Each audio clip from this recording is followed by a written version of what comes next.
నా కడలి కెరటంలో ఓ మౌన రాగం నువ్వేలే. హలో అండి, welcome back to my channel. ఇక్కడ చూసారా, వెన్నను ఇక్కడ పెరుగు వెన్న తీద్దామని తీసానమాట. ఇదంతా క్లీన్ చేయాలి.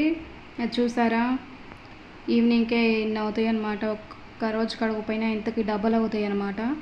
కడుక్కోవడమే సరిపోద్ది జీవితం. చూసారా, ఇన్ని కడిగేసాను నేను. పిల్లల బాక్స్లే ఉంటాయి కదా సగం. క్లీన్ చేస్తూ మాట్లాడుకుందాం. నాకు ఒకళ్ళు కామెంట్ చేశారండి ఇలా, అదేంటంటే మీకు 2K దగ్గరలో ఉంది అని అన్నారు కదా, మీకు మీ ఛానల్కి మానిటైజేషన్ అవ్వలేదా అని. మానిటైజేషన్ అయితే అవ్వలేదండి. నేను చేసిన తప్పేంటో తెలుసా? నేను యూట్యూబ్లో ఒక వీడియో చూశాను, అడగాలే కానీ ఏదైనా ఇచ్చే అన్నయ్య నవ్వుతా అని. ఆ సాంగ్ ఉంది కదా, అప్పుడు అది ట్రెండింగ్ అనమాట. మనం ఎన్ని వీడియోస్ పెట్టినా కానీ అస్సలు వ్యూస్ రావట్లేదు, ఇంట్రెస్ట్ రావట్లేదు, ఏమీ రావట్లేదు అని చెప్పేసి ఆ వీడియో యూట్యూబ్లో ఆ లింకు తీసుకెళ్ళి యూట్యూబ్లో డౌన్లోడ్ చేశానమాట. డౌన్లోడ్ చేసి నా ఛానల్లో అప్లోడ్ చేశాను. అది 2 వీక్స్ వరకు వ్యూస్ ఏం లేవు, అంటే ఏదో 10-15 అలా ఉన్నాయన్నమాట. తర్వాత ఏమైంది, తర్వాత 2 వీక్స్ తర్వాత 1 lakh వెళ్ళింది. 1 lakh 2K అలా అయిందనమాట. అలా వెళ్ళిన తర్వాత నాకు సబ్స్క్రైబర్స్ 1000 పైనే వచ్చారు. తర్వాత నేను దానికి ఏంటంటే డౌన్లోడ్ చేసి పెట్టాను కదా వేరే ఛానల్ వాళ్ళది, దానికి కాపీరైట్ క్లెయిమ్ వచ్చింది. ఇప్పుడే ముందే డిలీట్ చేస్తే పోలా, మళ్ళీ అంతా అయిపోయిన తర్వాత మళ్ళీ మన ఛానల్కి ఏదన్నా ప్రాబ్లం అవుతుందేమో అని ఈ టెక్ ఛానల్స్ వాళ్ళని 2-3 ఛానల్స్ చూసి చేశాను. అంటే ఒక ఛానల్లోనేమో వాచ్ టైం పోతుందండి, డిలీట్ చేయొద్దు అని అన్నారు. ఇంకో ఛానల్ వచ్చేసి వెంటనే డిలీట్ చేసేయండి, అవి ఉంటే మీ ఛానల్కి ప్రాబ్లం అవుతుంది అని చెప్పేసి అని అన్నారనమాట. వాళ్ళ మాటలు ఎందుకు నాకు నమ్మకంగా అనిపించి ఆ పని చేశాను. ఆ పని కనుక చేయకపోతే మానిటైజేషన్ ఎప్పుడే అయిపోయేది. అది వాచ్ టైం కూడా 10,000 దాకా ఉంది దానికి వాచ్ టైము. కానీ నేనే పొరపాటు చేశాను. నేను చేసిన తప్పు వల్ల మానిటైజేషన్ అనేది మన ఛానల్కి ఆగిపోయింది. దాన్ని డిలీట్ చేశాక అనుకున్నాను, ఒకవేళ మానిటైజేషన్ అయిన తర్వాత డిలీట్ చేసినా బాగుండేది కదా, ముందే ఎందుకు చేశాను అని.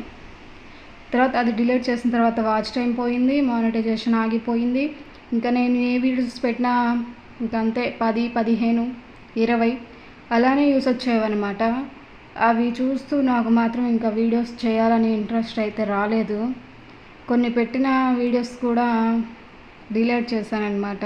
వ్యూస్ రానప్పుడు ఎందుకు, మనం ఇప్పుడు చేయట్లేదు కదా, మళ్ళీ స్టార్ట్ చేసినప్పుడు అప్పుడు వీడియోలు చేద్దాంలే అని చెప్పేసి కొన్ని ఉంచాను. ఆ కొన్నిటికి ఇప్పటికి కూడా యూస్ లేవు, అసలు ఇప్పటికి కూడా యూస్ రావట్లేదు.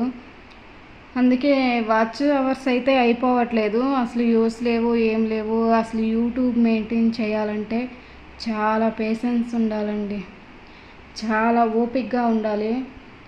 అందరూ సక్సెస్ అయ్యారు అంటే వాళ్ళు ఎంత ఓపికగా ఉన్నారు కదా. మనకి వీడియో పెట్టగా యూస్ రావాలంటే ఎలా వస్తాయండి, అస్సలు రావు. నేను నా యూట్యూబ్ జర్నీ, నేను అసలు వీడియోలు ఎందుకు చేయాలనుకున్నాను, వీడియోస్ ఎందుకు పెట్టాలనుకున్నాను, మధ్యలో ఎందుకు ఆపేసాను, ఎందుకు స్టార్ట్ చేశాను, ఇవన్నీ మొత్తం ఒక వీడియో అయితే చేయాలనుకుంటున్నాను. అది వీడియో ఎంతవరకు వెళ్తుందో నాకైతే తెలియదు, కానీ ఈ వీడియోకి మంచి వ్యూస్ వచ్చి, మంచి లైక్లు వచ్చి, దీనికి మంచి కామెంట్స్ వస్తే కన్ఫామ్గా నా లైఫ్ గురించి చెప్పాలనుకుంటున్నాను. ఎందుకంటే ఒక్కసారి ఎక్స్పీరియన్స్ అయితే ఏదైనా దాని జోలి పోము కదా, మనకి ఏదైనా ఎక్స్పీరియన్స్ ఉండాలి కదండి దేనికైనా. అది చూశాను. మళ్ళీ వీడియోలు చేద్దాము అని ఇంట్రెస్ట్ వచ్చేలోగా మాకు ఇన్స్టిట్యూట్ ఉందన్నమాట. ఇంకా దాని మీద ఇంకా అటు వెళ్ళడం అవి ఇవి చేయడం వల్ల ఈ వీడియోస్ని పట్టించుకోక ఆపేశాను. ఇప్పుడు మళ్ళీ స్టార్ట్ చేశాను. మన వీడియోస్ కనుక ఫస్ట్ టైం ఎవరైనా చూస్తున్నట్టయితే ప్లీజ్ అండి లైక్ చేయండి, షేర్ చేయండి, అలానే కామెంట్ చేయండి. ఇది చూసారా, ఇలా క్లీన్ చేసుకుంటూ మాట్లాడుకుందాం కదా. మీ ఒపీనియన్ తప్పకుండా కామెంట్ సెక్షన్లో కామెంట్ చేస్తారని అనుకుంటున్నాను. నాకు తెలిసినవి నేను మీ కామెంట్స్ చేసిన వాళ్ళ ద్వారా తెలిసినవి చెప్పాలి అని అనుకుంటున్నాను. మీరు కూడా నాకు ఏదైనా చెప్పడానికి ట్రై చేయండి. ఏవైనా చెప్తే అంటే వీడియోలు అలా చేయండి ఇలా చేయండి అని చెప్పే విధానాన్ని బట్టి నేను కూడా మిమ్మల్ని ఫాలో అవుతానన్నమాట. చాలా ఓపిక ఉండాలండి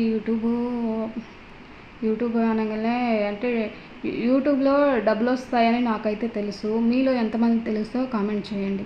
కొంతమంది అనుకుంటారు వీళ్ళు వీడియోలు చేస్తున్నారు, వాళ్ళు వీడియోలు చేస్తున్నారు, అందరూ ఎందుకు చేస్తున్నారు, పని బాట లేకుండా వీడియోలు చేస్తున్నారు అది ఇది అనుకుంటారు. కానీ ఇది వీడియోలు తీయడం, ఎడిటింగ్ చేయడం, దీనికి మళ్ళీ 2 GB నెట్ అయిపోతుంది కదా వీడియో అప్లోడ్ చేస్తే. ఇవన్నీ ఎవరు భరిస్తారండి చెప్పండి. వీడియోలు తీసేదే కనపడుతుంది కానీ దాని వెనుక కష్టం ఒక్కరికి కూడా కనపడదు. ఇక్కడ ఎవరు కరెక్ట్గా ఉన్నారు చెప్పండి. ఎవరైనా మంచితనంతో మోసాలు చేసేవాళ్ళే తప్ప ఇక్కడ ఎవరికి కరెక్ట్గా లేరు. కాకపోతే ఏంటంటే మన ఇష్టం, ఫ్యాషన్ కాబట్టి చేసుకుంటూ ఉన్నామన్నమాట. చూసారా, మొత్తం క్లీనింగ్ అయిపోయిన తర్వాత మొత్తం ఇలా రెడీ చేశారనమాట. ఇది ఇలానే ఉంటుందా, మళ్ళీ